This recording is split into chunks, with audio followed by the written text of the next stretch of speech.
జీవితం చేజారనీకు.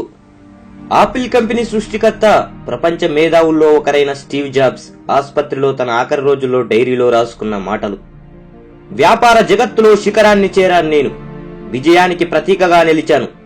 పని తప్ప నాకు వేరే ఆనందమే తెలీదు. సంపాదనకే అంకితమైపోయాను. ఇప్పుడు ఈ మరణశయ్య మీద రోజులు లెక్క పెట్టుకుంటున్నా నేను. ఒక్కసారి ఆత్మ పరిశీలన చేసుకుంటే ఇన్నాళ్ళు నేను గర్వపడిన పేరు, డబ్బు ఎందుకు కొరగానివని నాకనిపిస్తుంది.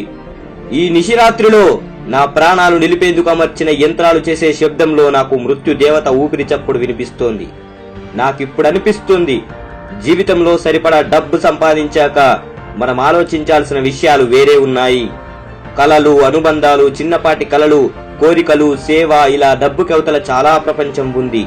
కానీ డబ్బు వెనుక పెట్టే పరుగు మనిషిని మరమనిషిలా మార్చేస్తుంది. అందుకు నేనే ఉదాహరణ. ఇతరుల మనస్సుల్లోని ప్రేమను గుర్తించాలనే దేవుడు మనకు జ్ఞానేంద్రియాలను ఇచ్చాడు. కానీ డబ్బుకు మాత్రం విలువనిచ్చే కాల్పానిక జగత్తును మనం సృష్టించుకున్నాం. నేను సంపాదించిన డబ్బు ఈ క్షణం నాకు తోడుగా లేదు. నేను నాతో తీసుకెళ్లగలిగేది ప్రేమానుభూతులు, అందమైన జ్ఞాపకాలు మాత్రమే. ఈ ప్రేమపూర్వక అనుభూతులే ఎప్పుడూ మనతో ఉంటాయి, మనల్ని ఉన్నత స్థాయికి చేరుస్తాయి. నిజం అంతా మన హృదయంలోనే, మన చేతుల్లోనే ఉంది. ఈ ప్రపంచంలో అత్యంత ఖరీదైన మంచం ఏదో తెలుసా? నువ్వు రోగంతో బాధపడుతూ పడుకున్న మంచం. నీ కారు నడపడానికి ఒక డ్రైవర్ను నియమించుకోగలవు. నీకోసం సంపాదించి పెట్టగలిగే ఉద్యోగులను నియమించుకోగలవు. కానీ నీ జబ్బును, నీ బాధను అనుభవించే వ్యక్తిని మాత్రం ఎన్ని కోట్లు పెట్టినా నువ్వు ఏర్పాటు చేసుకోలేవు. నువ్వు దేన్ని కోల్పోయినా తిరిగి పొందవచ్చు, కానీ చేజారిన జీవితాన్ని మాత్రం తిరిగి పొందలేవు.